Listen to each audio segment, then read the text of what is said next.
what are Macau scams? By now, you or someone you know has probably gotten this call before. A scammer claiming that they're from a bank, saying that you owe them money, and money must be immediately transferred to another account. Now, when you look at the caller ID, it says it's the customer service center of the bank.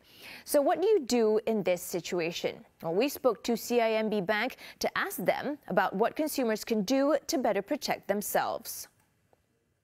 According to Kwan Kin Yu, Group Chief Compliance Officer at CIMB Group, scammers are always evolving. What we've seen in the last 3 or 4 years is through technology. We have seen love scams. We have also seen what we call Macau scam, or also known as telco scam. And we have seen what we call financing scam. In Malay, they call it pinjaman tak wujud. And we have also seen commerce scam. And maybe just start with the love scam. And it's very easy for people to get befriended through Facebook. And what we find is that a lot of these so-called friends does not turn out to be friends. And they end up scamming you. And we've seen many people has lost money through these love scams. Number two, in relation to telco scams or Macau scams, normally what you get is a phone call from an unknown party. It's important that you take a step back and think through where these calls are coming from. If it's unknown to you or if it's too good to be true, it's important that you then hang up these phone calls.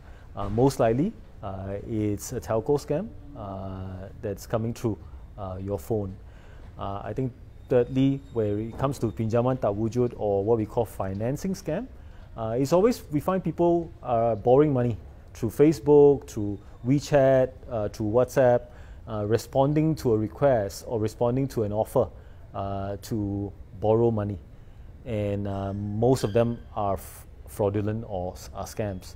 So do not believe some of these WeChat messages or WhatsApp messages or your Facebook messages that you receive. I think the last one is the easy one. A lot of us like to buy things through the various websites. It's important that we ensure that the source is actually genuine. I think those are the popular type of scams. Scammers can now spoof phone numbers, so when you look up the caller ID, it shows the phone number of a bank or court. In today's technology, it's very easy for people to use voice over internet protocol calls, and a lot of times the number is the same number as what you find the normal numbers from either the police or the mahkamah or courts or from a bank, right? But when you try to call back, you normally won't be able to get through and with the same number. So do not believe these numbers that you see on your phone, and do not believe, do not even try to determine whether the phone call is genuine or not. What you need to do is actually, if it's a call from the police, go to the police station and verify the information. If it's a call from the courts, go to the courts and verify personally or physically to determine whether it's true. And similarly, if it's a call from the bank, walk up to the nearest branch and verify if such call, or even call the contact center to determine whether such calls are genuine. The latest type of scam that has been detected is when you get a message on your phone telling you a sob story of how the bank accidentally sent a transaction authorization code or TAC to your phone, and they want you to send it to this scammer instead. A TAC is the final line of defense before your money can be transferred online. Don't do it. Most of the scammers will not open a bank account themselves to receive the money. Instead, they will use mule accounts or another person's account to receive the money of those who they have conned.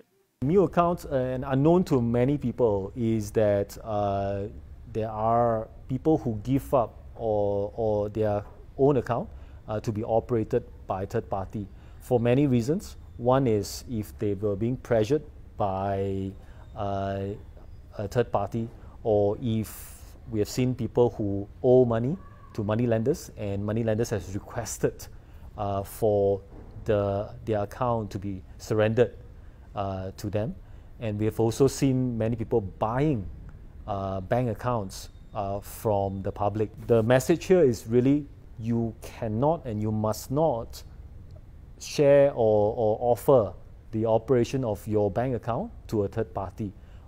And most importantly, you cannot and must not sell your own bank account to a third party. If you allow a third party to operate your account, you will be considered a mule for the fraudster or for a scammer. And under the law, you could be prosecuted under the Penal Code as well as the Anti-Money Laundering Act. Sometimes these scams happen over a few days. This is why it's important for victims to talk to someone like the bank or the authorities to prevent further losses.